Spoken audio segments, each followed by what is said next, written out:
السلام علیکم ورحمۃ اللہ وبرکاتہ۔ الحمد للہ نحمده ونستعینه ونستغفره ونؤمن به ونتوکل علیہ ونعوذ باللہ من شرور انفسنا ومن سیئات اعمالنا من يهده الله فلا مضل له ومن يضلله فلا هادي له ونشهد أن لا إله إلا الله وحده لا شريك له ونشهد أن سيدنا وسندنا وحبيبنا وشفيعنا ومولانا وأولانا محمدا عبده ورسوله فأعوذ بالله من الشيطان الرجيم بسم الله الرحمن الرحيم يا أيها الذين آمنوا كتب عليكم الصيام كما كتب على الذين من قبلكم لعلكم تتقون وقال النبي صلى الله عليه وسلم من صام رمضان إيمانا واحتسابا فقد غفر له ما تقدم من ذنبه ومن قام ليلة القدر إيمانا واحتسابا فقد غفر له ما تقدم من ذنبه أو كما قال عليه الصلاة والتسليم۔ درود شریف پڑھ لیجیے۔ اللہم صلی علی سیدنا و حبیبنا و شفیعنا و مولانا و اولانا محمد وبارک وسلم۔ قابل قدر عزیز ساتھیوں، دوستوں، بزرگوں اور نوجوان دوستوں، اب یوں سمجھیے کہ رمضان بالکل ہمارے سروں کے اوپر ہے۔ اللہ کا جتنا شکر ہم ادا کریں اتنا کم ہے کہ اللہ نے دوبارہ ہمیں رمضان جیسا پوتر اور مقدس مہینہ عطا فرمایا۔ یہ اتنا پاکیزہ اور پوتر اور مقدس مہینہ ہے کہ غیر لوگ بھی اس مہینے کی تعظیم کرتے ہیں۔ پیارے آقا صلی اللہ علیہ وسلم 2 مہینے مسلسل انتظار کرتے تھے اور یہ دعا کرتے تھے کہ اے اللہ رجب اور شعبان میں برکت عطا فرما کر ہمیں رمضان تک پہنچا دے۔ اے اللہ ہم تیرا شکر ادا کرتے ہیں کہ تو نے ہمیں اس مقدس مہینے تک پہنچا دیا۔ اس مقدس مہینے کی فضیلت کیا ہے؟ رمضان کس کو کہتے ہیں؟ رمضان کے بارے میں قرآن اور حدیث کیا کہہ رہی ہے؟ اس کے تعلق سے ہم نے پچھلے ہفتے میں کچھ گفتگو فرمائی تھی اور وہ پارٹ جو ہے یوٹیوب پر اپلوڈ بھی ہو چکا ہے۔ افسوس کے ساتھ ایک بات کہنی پڑتی ہے کہ یوٹیوب پر ڈرامے کی کوئی شکل ہو یا کسی اور طرح کی چینلیں ہو، ہم اس کے ساتھ اتنے جلدی جڑ جاتے ہیں کہ نہ معلوم ہزاروں کروڑوں سبسکرائبر اور اس کے ویورز ہو جاتے ہیں۔ لیکن جہاں دینی بات کی چینل بنتی ہے وہاں پہ ان کو پیسے خرچ کرنے پڑتے ہیں سبسکرائب کرنے پر، لہذا ہر جمعہ کے اندر اتنی محنت کے ساتھ آپ کے سامنے دین کی بات پیش کی جاتی ہے۔ آپ بھی سنیں، اگر آپ مسجد میں سنتے تو آپ اپنے مستورات کو سنائے، سمجھے گے نہیں؟ اس لیے چھوٹی مسجد آفیشیل کے نام سے جو چینل بنا ہوا ہے، آپ اگر اس کو سبسکرائب کریں گے تو ہر ہفتے کا بیان آپ کو آپ کے یوٹیوب پر مل جایا کرے گا۔ الحمدللہ جمعہ میں بیان ہوتا ہے، 1-2 دن کے اندر وہ پارٹ آپ کے یوٹیوب پر آ جاتا ہے۔ آپ سبسکرائب کریں گے، یہ چینل کو نکالیں گے تو آپ دیکھیں گے میرے کو کہ اس کے اندر بہت سارے بیانات ہیں. یہ کوئی نام و نمود کے لیے نہیں، یہ صرف دین کی بات پہنچانے کے لیے یہ تمام کوششیں کی جاتی. کیونکہ آج اگر کوئی چیز کو سب سے زیادہ تیزی سے پہنچانا ہے تو اس کا ایک ذریعہ سوشل میڈیا کا پلیٹ فارم ہے. تو خیر، میں اس بات کو عرض کر رہا تھا کہ اللہ تعالی نے رمضان کے روزوں کو بندوں پر فرض کیا ہے، اور بندوں پر رمضان کے روزوں کو فرض کیا، اور اس کی علت بھی قرآن میں بیان فرمائی. کیوں؟ ہم نے تم کو بھوکا اور پیاسا رکھا. کیوں رکھا؟ تمام چیزیں آپ کے پاس مہیا تھی. اللہ بندے پر ظلم نہیں کرتا ہے، اللہ بندے کے درجات کو بلند کرنا چاہتا ہے، اللہ اس کو جنت کے اندر درجات دینا چاہتا ہے. تو کہتے ہیں کہ ہم نے تم پر روزے فرض کیے جیسے پہلی امتوں میں فرض تھے، تاکہ تمہارے اندر اللہ کی خشیت آ جاوے، اللہ کا ڈر اور تقوی آ جائے. اس کی مثال دے کر میں نے پچھلے ہفتے میں سمجھایا تھا، لعلکم تتقون. اور جب ڈر آ جائے گا، تقوی آ جائے گا، تو وہ بندہ اللہ کے نزدیک محبوب بن جائے گا. ان اکرمکم عند اللہ اتقاکم. اللہ کہتا ہے کہ مجھے سب سے زیادہ مکرم بندہ وہ ہے میرے نزدیک جو اللہ سے ڈرنے والا ہو.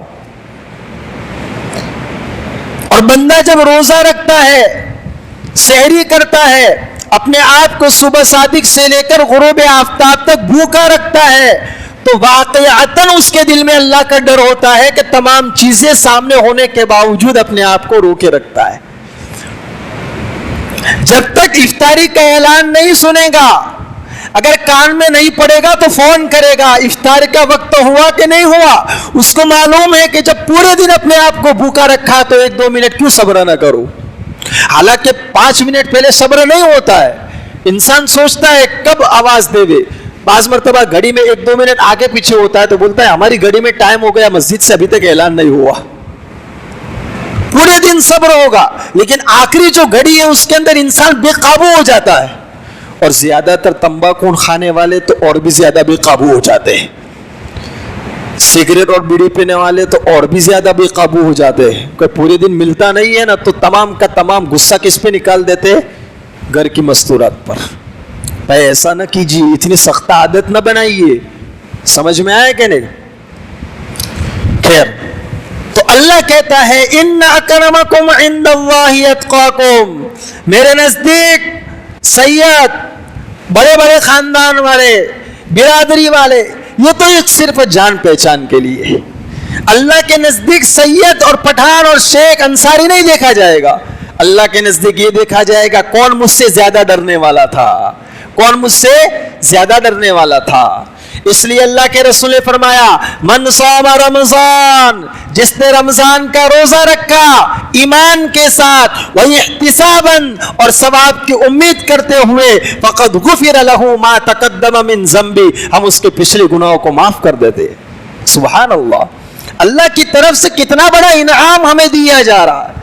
11 مہینے کی کوتاہیاں ہوئی ہیں ہم سے، اللہ کہتا ہے 1 مہینہ ایسا مبارک دوں گا، ایسا مقدس اور پوتر مہینہ دوں گا کہ اس میں اگر کوئی شخص اپنے اللہ تعالیٰ کے سامنے جو ہے عاجزی کے ساتھ ثواب کی امید کرتے ہوئے رمضان کے روزے اور تراویح پڑھے گا، اللہ اس کے گناہ کو معاف کر دے گا.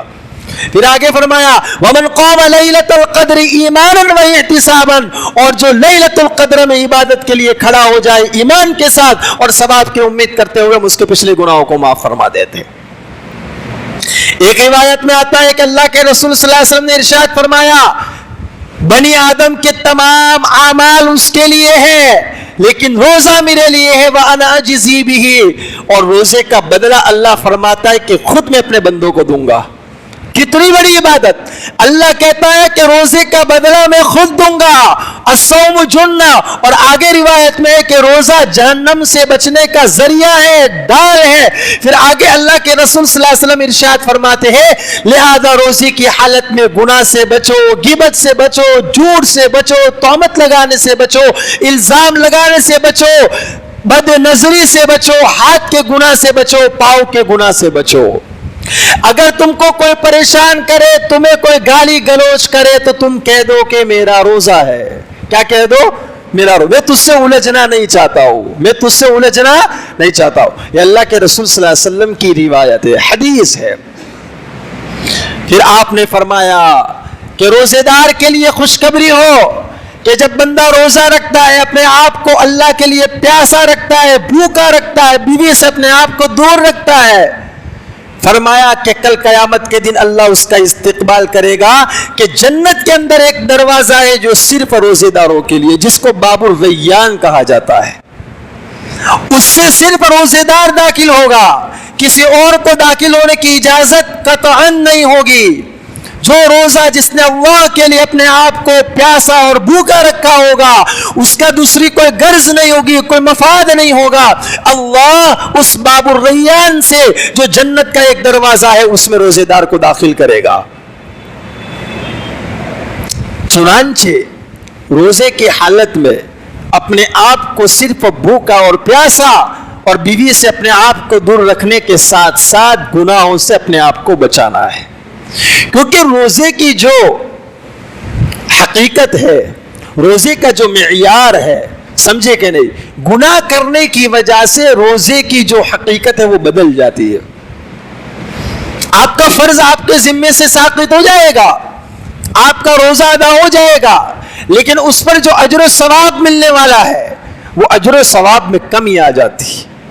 لہذا سب سے پہلی نیت کیا کہ روزہ اللہ کا حکم ہے, اس لیے کتابوں میں لکھا ہے کہ جہاں پر اسلام کی بنیادی ارکان بیان کیے ہیں, نماز, روزہ, حج, زکوٰۃ, کلمہ طیبہ, تو بعضوں نے لکھا ہے کہ زکوٰۃ کے بعد روزے کا اللہ نے درجہ رکھا ہے. امام محمد رحمت اللہ علیہ نے تو اپنے کتاب جامع الصغیر جامع الکبیر میں جو ہے نماز کے بعد روزے کو اہمیت دی ہے کہ روزہ یہ اللہ کے لیے ہے, جس طرح نماز فرض ہے اس طرح روزہ بھی فرض ہے. چھوٹے چھوٹے بہانوں سے روزہ توڑا نہیں جائے گا, چھوٹے چھوٹے بہانوں سے روزہ چھوڑا نہیں جائے گا, ورنہ یاد رکھنا رمضان کے اندر بلا کسی عذر کے آپ نے روزہ چھوڑ دیا, غیر رمضان میں آپ پورا مہینہ بھی روزہ رکھیں گے ایک روزے کے برابر نہیں ہوگا. کیوں؟ وَغُلِّقَتْ, اللہ کہتا ہے کہ ہم رمضان کے اندر تو آسمان کے دروازے کھول دیتے ہیں, جنت کو ہم سزا دیتے ہیں, جنت کے دروازے کھول دیتے ہیں, اور رمضان کا جیسے چاند ہوتا ہے اللہ سرکش شیاطین کو قید کر دیتے ہیں تاکہ میرے روزے دار بندوں کے روزوں کو خراب نہ کرے. اللہ کی عبادت کی طرف اپنے آپ کو مائل کرنا ہے رمضان کے اندر. رمضان میں صرف دو کام نہیں کہ روزہ رکھ لیا, تراویح پڑھ دی, کثرت کے ساتھ قرآن کی تلاوت کرنا ہے, کثرت کے ساتھ قرآن کی تلاوت کرنا ہے, کلمہ طیبہ کا ورد کرنا ہے, استغفار کا ورد کرنا ہے, اپنے آپ کو ذکر کے اندر مشغول کرنا ہے, نوافل کے اندر مشغول کرنا ہے. اور جب ہم سحری کے لیے اٹھتے ہیں تو اس وقت تہجد کا وقت ہوتا ہے. کون سا وقت ہوتا ہے؟ تہجد کا. ہم پورے سال نہیں پڑھتے ہیں, لیکن یہ تو ہمارے لیے بہت قیمتی اور سنہری موقع ہوتا ہے کہ ہم اٹھتے ہی ہیں, سحری کر لے گئے, سحری کرنے کے بعد 2-4 رکعت تہجد کی نیت سے پڑھے اور اللہ کے سامنے دعا کرے, کیونکہ اس وقت اللہ تعالیٰ ندا دیتا ہے, آواز دیتا ہے کوئی مانگنے والا. کیونکہ ہماری تمام چاہتیں کس سے پوری ہوگی؟ اللہ سے مانگنے سے پوری ہوگی, بندوں سے کچھ نہیں ہوگا. اس لیے پیارے آقا صلی اللہ علیہ وسلم نے فرمایا, اے میرے بندو, چپل کا تسمہ بھی ٹوٹ جاوے تو کس سے مانگو؟ اللہ سے مانگو. اللہ رحیم ہے, غفور الرحیم ہے, معاف کرنے والا ہے. ایک کتاب, کل ایک واقعہ پڑھ رہا تھا کہ ایک شوہر کا انتقال ہو گیا, اس کی بیوی نے خواب میں دیکھا. میں آپ کو اس واقعے سے اس بات کی طرف توجہ دلانا چاہتا ہوں کہ قرآن کریم کتنی بڑی دولت ہے. یہ مکتب میں چھوٹے چھوٹے بچے الف باتا اور بسم اللہ پڑھتے ہیں, یہ کتنی بڑی دولت ہے, اس کو معمولی دولت نہ سمجھیے. کیونکہ کچھ لوگ مدرسے کے اوپر بری نگاہ ڈالتے ہیں, اور کچھ لوگ کہتے ہیں کہ مدرسے میں پڑھنے والے کچھ نہیں کر سکتے. میں کہتا ہوں کہ وہ کر سکتے ہیں جو پڑھنے والے اسکول کی تعلیم حاصل کرنے والے نہیں کر سکتے. اور وہ کیا کر سکتے ہیں کہ جہنم سے آزادی دلا کر جنت کا پروانہ دے سکتے ہیں. وہ عورت اپنے شوہر کو خواب میں دیکھ رہی ہے کہ جہنم کے اندر جل رہا ہے, مسلسل 1 دن 2 دن 3 دن دیکھ رہی ہے کہ وہ جہنم کے اندر جل رہا ہے. اس کے بعد میں ایک اس کا معصوم سا بچہ تھا. اس عورت نے اس بچے کا ایڈمیشن مدرسے کے اندر کروایا, مکتب کی تعلیم کے اندر اس کا ایڈمیشن کروایا. ایڈمیشن کروانے کے بعد مسجد کے مولانا نے اس کو سب سے پہلے بسم اللہ سکھایا, کیونکہ بچہ جب آتا ہے تو سب سے پہلے کیا سکھایا جاتا ہے اس کو؟ بسم اللہ الرحمن الرحیم. اس کے بعد پھر الف با تا سے اس کا جو ہے تختی اسٹارٹ کی جاتی ہے. اس کے بچے نے, مدرسے کے مولانا نے جب بسم اللہ الرحمن الرحیم اس کو سکھایا, اس رات کو اس عورت نے خواب میں دیکھا کہ اس کا شوہر جنت کے اندر ٹل رہا ہے. فرمایا میاں جی کیا ہوا؟ کچھ دنوں سے تو میں بالکل گھبرا رہی تھی, آپ کی حالت بہت نازک تھی. فرمایا کہ اس معصوم میرے بچے کی وجہ سے اللہ نے میری بخشش کر دی کہ جب وہ مدرسے میں داخل ہوا اور مولانا نے کہا بسم اللہ, اللہ کے نام سے شروع کرتا ہوں, الرحمن الرحیم, جب اس معصوم پھولوں والی زبان نے جب رحمان الرحیم کا نام لیا تو مجھ سے گوارا نہیں ہوا کہ میں معصوم بندہ, میرا اس جو ہے شخص کا لڑکا اور میرا معصوم بندہ اپنے معصوم اور پھول جیسی زبان سے میرے رحمان اور رحیم ہونے کی گواہی دے رہا ہے. مجھ سے نہیں ہو سکتا ہے کہ میں اس کو جہنم میں جلاؤں, جا جنت میں چلا جا. میرے عزیز دوستو, اللہ کی رحمت تو اتنے وسیع ہے, اللہ تو اتنا معاف فرمانے والا ہے. آؤ تو صحیح اس کے در پہ, آؤ تو صحیح, مانگو تو صحیح, رو تو صحیح اس کے سامنے, اپنے گناہوں کی معافی تو مانگو, اپنے پچھلے گناہوں پر شرمندہ ہو, اپنے پچھلے گناہ بڑے بڑے کیے ہو تو اللہ سے معاف کرواؤ, رو. وہ 70 ماہوں سے زیادہ مہربان ہے. یہ مہینہ اسی لیے تو دیا جاتا ہے کہ اس میں اپنے آپ کو وصول کرو. 11 مہینے کھایا ہے, 1 مہینہ نیت کرو کہ انشاءاللہ ہم روزے نہیں توڑیں گے, ہم روزے رکھیں گے. اللہ کے لیے رکھنا ہے. جو اللہ کہہ رہا ہے وَأَنَا أَجْزِي بِهِ, اے میرے بندے میں تیرے لیے, تو اپنے میرے لیے روزہ رکھ رہا ہے, میں اس کا بدلہ دوں گا. حضرت شیخ نے فضائل اعمال میں لکھا ہے کہ روزے دار جب روزہ رکھتا ہے صبح سے شام تک بھوکا رہتا ہے تو اس بھوکے رہنے کی وجہ سے, معدے کی گرمی کی وجہ سے اس کے منہ کے اندر ایک عجیب سی کیفیت پیدا ہوتی ہے.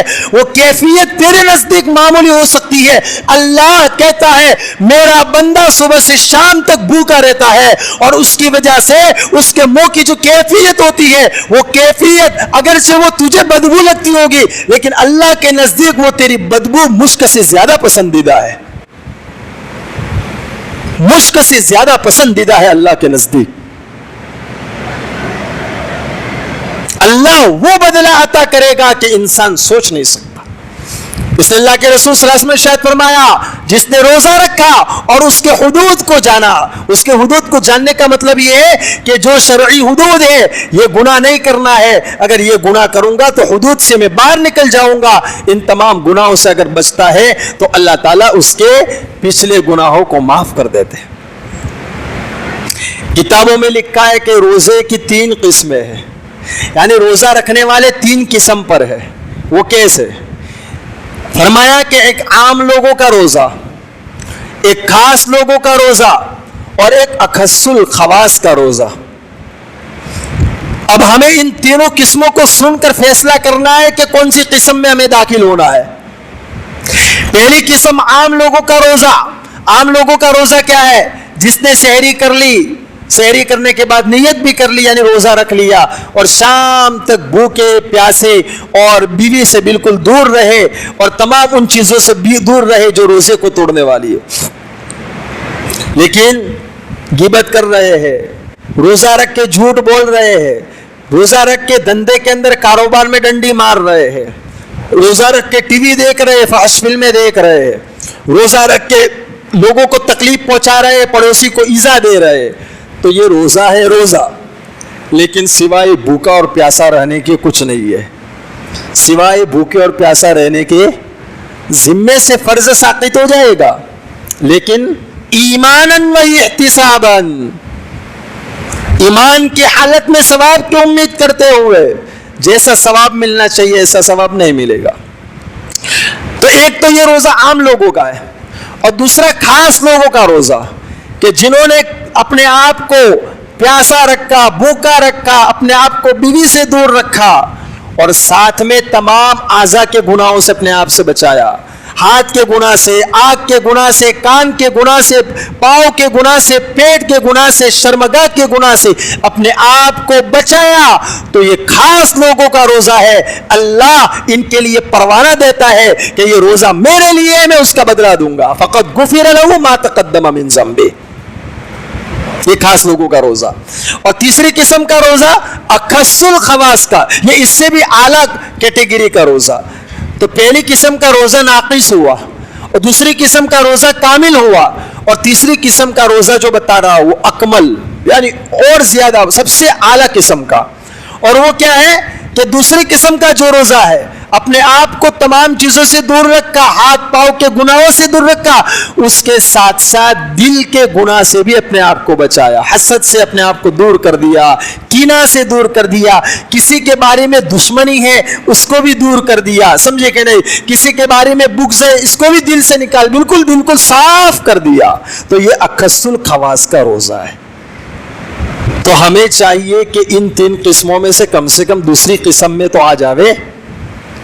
دوسری قسم میں تو خاص لوگوں کا جو روزہ ہے بھائی، روزہ رکھ کر گناہوں سے اپنے آپ کو بچائیں گے کہ نہیں بچائیں گے؟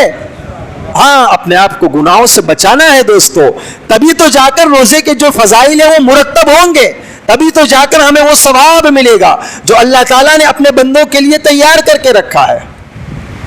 اس کے ساتھ ساتھ روزہ کیا ہے؟ تو روزے میں بیان فرمایا کہ یہ 3 شرطیں ہیں۔ کون شخص روزہ رکھتا ہے؟ روزہ رکھنے کے لیے عاقل ہونا، عقل مند ہونا ضروری ہے، بالغ ہونا ضروری ہے، مسلمان ہونا ضروری ہے۔ جب عاقل ہے تو مجنون اور پاگل پر روزہ فرض، بالغ ہے تو نابالغ پر روزہ فرض نہیں۔ اگر وہ رکھے تو اچھی بات ہے، تاکہ اس کی پریکٹس اور عادت بنے گی۔ کیا بنے گی؟ ابھی سے رکھنا شروع کرے گا نا تو عادت بنے گی۔ پھر اس کے بعد تیسری قید کیا ہے؟ مسلمان ہونا۔ تو کافر پر شرعی احکام لاگو نہیں ہے تو وہ روزہ رکھ سکتا۔ نمبر 2، حیض اور نفاس سے پاک ہو۔ عورتوں کو جو ایام خالصہ ہوتے، جو حیض کے خون آتے ہیں، نفاس کا خون آتا ہے ولادت کے بعد، عورت اس کے ساتھ روزہ نہیں رکھ سکتی ہے، سمجھے کہ نہیں؟ اب وہ روزہ بعد میں قضا کرے گی، نماز کی قضا نہیں ہے۔ کیوں نہیں ہے؟ کہ نماز تو دن میں 5 مرتبہ فرض ہے، لہذا اس میں تو پھر حرج لازم آئے گا۔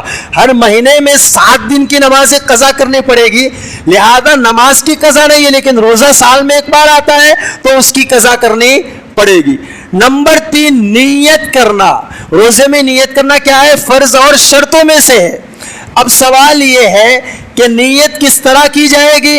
بعض لوگوں کا گمان اور خیال ہے کہ زبان سے دعا پڑھنا ضروری ہے، تو میں آپ کو بتا دوں کہ اگر دعا نہیں آتی ہے تو دعا پڑھنا ضروری نہیں ہے، صرف آپ نے نیت کر دی سحری کے وقت میرا روزہ ہے۔ اگر آپ نے یوں بھی نہیں کہا کہ رمضان کا فرض روزہ ہے، سمجھ میں، تو بھی آپ کا فرض ہی ادا ہوگا، کیونکہ فرض روزے چل رہے ہیں۔ ابھی تم قضا کی بھی نیت کرو گے تو فرض ہی ادا ہوگا، ابھی تم نفل کی نیت کرو گے تو فرض ہی ادا ہوگا۔ لیکن اگر کوئی شخص پہلے دن نیت کر لے کہ 130، یعنی آج نیت کرتا ہو 300 دن روزے کی، تو ایک ساتھ کرنا کافی نہیں ہوگا، ایک ساتھ کرنا کافی، ہر روزے کی الگ الگ دن نیت کر لے۔ دل میں ارادہ ہے، سحری کر رہا ہے تو کیوں کر رہا ہے؟ میں روزہ رکھنا اس لیے تو سحری کر رہا ہوں، تو بھی اس کی نیت ہو گئی۔ اب نیت کب سے کب تک کرے گا؟ کب سے کب تک کرے گا؟ نیت کا ٹائم کیا ہے؟ رمضان کے روزے کی بات کر رہا ہوں، کیونکہ ہر روزے کی نیت کا ٹائم الگ الگ ہے۔ قضا روزہ ہے، نظر کا روزہ ہے، نفل روزہ ہے، پھر اسی طریقے سے مستحب روزے ہیں، سب کی نیت کا ٹائم الگ الگ ہے۔ رمضان کے روزے کی نیت کا ٹائم تو بہتر یہ ہے کہ آپ کب کر لو؟ سحری کا وقت کر لو، صبح صادق کے وقت۔ لیکن کوئی شخص کسی وجہ سے نہیں کر سکا تو اب کب تک کر سکتا ہے؟ زوال سے پہلے پہلے تک، یعنی 11 سوا 11 بجے تک اگر کوئی شخص روزے کی نیت کر لیتا ہے تو اس کا روزہ ہو جائے گا، اس کا روزہ ہو جائے گا۔ ارے سمجھ میں آیا کہ نہیں روزے کی نیت کے تعلق سے؟ اب دوسری بات یہ سمجھنا ہے کہ رمضان کے اندر ایک تو انسان کھانے سے اپنے آپ کو بچاتا ہے، سمجھ میں آ گیا کہ نہیں؟ نمبر تو پینے سے اپنے آپ کو بچاتا ہے۔ اب پانی پینا، پانی تو نہیں پیا لیکن اس کے جیسی کوئی چیز یا تو کان کے ذریعے ٹپکائی گئی یا ناک کے ذریعے دوا ٹپکائی گئی تو بھی اس کا روزہ صحیح ہوگا، اس کا روزہ نہیں ہوگا۔ کان میں دوا ٹپکانا، ناک میں دوا ٹپکانا یہ روزے کی حالت میں صحیح نہیں ہے۔ اسی طریقے سے تیسری چیز، اپنے آپ کو بیوی سے الگ رکھنا ہے، مباشرت سے الگ رکھنا ہے، سمجھ میں آیا کہ نہیں؟ تو ہر ایسی چیز سے کہ جس سے اپنے آپ کے اندر انزال ہو جانے کا خطرہ ہو تو ایسی چیز سے اپنے آپ کو بچانا ہے۔ 3 چیزوں کا نام ہے روزہ، کھانے سے، پینے سے اور بیوی کے قریب ہونے سے اپنے آپ کو بچانا، صبح صادق سے لے کر غروب آفتاب تک۔ دوسری بات یہ ہے کہ سحری کرنے میں پیارے آقا صلی اللہ علیہ وسلم کا جو طریقہ ہے کہ سحری جو ہے آخر وقت کے اندر کرو اور افطار شروع میں کرو، جلدی کرو، یعنی مطلب یہ نہیں ہے کہ افطار کے وقت سے پہلے کر لو، یعنی تاخیر مت کرو، جب ٹائم ہو جاوے تو اس وقت آپ افطار کر لو، اور سحری آخر میں کرو، لیکن اتنی بھی آخری میں نہیں کہ روزے کے اندر شک شبہ پیدا ہونے لگے، کیونکہ صبح صادق کا جو ٹائم ہے اس سے 10 منٹ پہلے احتیاطاً اعلان ہو جاتا ہے اور احتیاط پر ہی عمل کرنا چاہیے۔ احتیاطاً اعلان بھی اس لیے اگر عین وقت پہ اعلان کیا جاوے تو ہماری پبلک تو اس کے بعد بھی 3 منٹ تک پانی پیتی ہے، 3 یا 4 بلکہ 5 منٹ تک پانی پیتی رہتی ہے، اس لیے احتیاطاً 10 منٹ پہلے اعلان ہو جاتا ہے کہ بھائی جو سمجھے کہ نہیں منہ کے اندر مسالہ گھوم رہا ہو تو ذرا کلی کر لو، سمجھ میں آیا کہ نہیں؟ بیڑی سگریٹ وغیرہ ہے تو کلی کر لو۔ آئی بات سمجھ میں کہ نہیں آئی بات سمجھ؟ اسی طریقے سے کچھ چیزیں وہ ہیں کہ جس کی وجہ سے روزہ مکروہ ہو جاتا ہے، سمجھے کہ نہیں؟ اور وہ کیا چیزیں ہیں سمجھ میں آیا؟ بھائی روزے کی حالت میں مسواک کر سکتے ہیں، اس پر تمام ائمہ کا اتفاق، کوئی شخص کوئی روکتا نہیں ہے۔ روزہ کرنا، مسواک کرنا تو سنت ہے اور روزے کی حالت میں مسواک کرنا چاہیے، بلکہ پوری زندگی مسواک کی تو عادت بنانی چاہیے۔ یہ تو اتنی بڑی سنت ہے کہ پیارے آقا فرماتے ہیں کہ اگر مجھے میری امت پر مشقت کا خوف نہ ہوتا تو میں مسواک کو فرض کر دیتا، لیکن منجن کرنا، ٹوتھ پیسٹ کرنا یہ روزے کو مکروہ کر دے گا، اگر اندر چلا جائے گا تو روزے کے فاسد ہونے کا خطرہ ہے، سمجھ میں آیا کہ نہیں؟ اسی طریقے سے دوسری بات یہ ہے کہ جس طریقے سے میں نے بتایا اپنے آپ کو گناہوں سے بچانا، غیبت کرنا، گالی گلوچ کرنا، روزے کی حالت میں جھوٹ بولنا، یہ روزے کو کراہیت کے اندر لا دیتا ہے۔ کس کے اندر لا دیتا ہے؟ بقیہ بات چیزیں ایسی ہیں جس کو لوگ پوچھتے ہیں، سمجھے کہ نہیں، اور وہ اپنے اعتبار سے یوں سمجھتے ہیں کہ ان چیزوں کو رمضان میں نہیں کریں گے ورنہ روزہ ٹوٹ جائے گا۔ کئی لوگ فون کرتے ہیں، مولانا میں روزے سے ہوں، بال کٹواؤ، تو میں نے بولا کٹواؤ، اس میں کیا حرج ہے بھائی؟ سمجھ میں آیا کہ نہیں؟ سب بال کاٹ سکتے ہیں، کوئی حرج نہیں ہے۔ بولے سر میں تیل لگاوے، لگاؤ، سمجھے کہ نہیں؟ ہاں اسی طریقے سے کچھ لوگ یہ بھی پوچھتے ہیں کہ بھائی رمضان کے اندر بعض لوگوں کی طبیعت بالکل ناساز ہو جاتی ہے، ڈاکٹر کہتے ہیں پانی چڑھانا ہے، تو پانی چڑھانے میں کوئی حرج نہیں ہے، سمجھ میں آیا کہ انجیکشن لینے میں، پانی چڑھانے میں فقہاء نے اس کی اجازت دی ہے۔ کان میں اور ناک میں دوا ڈالنا جائز نہیں ہے، آنکھ کے اندر بھی اگر ٹیپا کوئی ڈالتا ہے تو وہ جائز ہے، سرما لگاتا ہے تو اس میں کوئی حرج نہیں ہے، عطر لگاتا ہے تو اس کے اندر بھی کوئی حرج نہیں ہے، خوشبو لگانا، لیکن ایسی خوشبو جیسے یہ قبر کے اوپر کیا کرتے ہیں، دھونی دیتا ہے نا کسی چیز کی، لوبان، سمجھ میں آیا کہ اس کی خوشبو بہت اسٹرانگ ہوتی ہے، اس کو تو گلے کے اندر تک جانے کا اندیشہ ہے، تو ایسی خوشبو سے اپنے آپ کو کیا کرنا چاہیے؟ بچانا چاہیے۔ یہ کچھ باتیں ذہن میں آئی تھی، دعا کرے کہ اللہ تعالی ہم سب کو ان باتوں پر عمل کی توفیق عطا فرمائے، اور ساتھ ساتھ میں زکوٰۃ کے بارے میں انشاءاللہ آئندہ ہفتے سے ہم شروع کریں گے، لیکن زکوٰۃ کا بھی تمام لوگ حساب کر کے زکوٰۃ نکالنے کی کوشش کرے، زکوٰۃ میں ٹال مٹول نہ کرے۔ اللہ تعالیٰ عمل کی توفیق عطا فرمائے۔ وآخر دعوانا ان الحمد للہ رب العالمین۔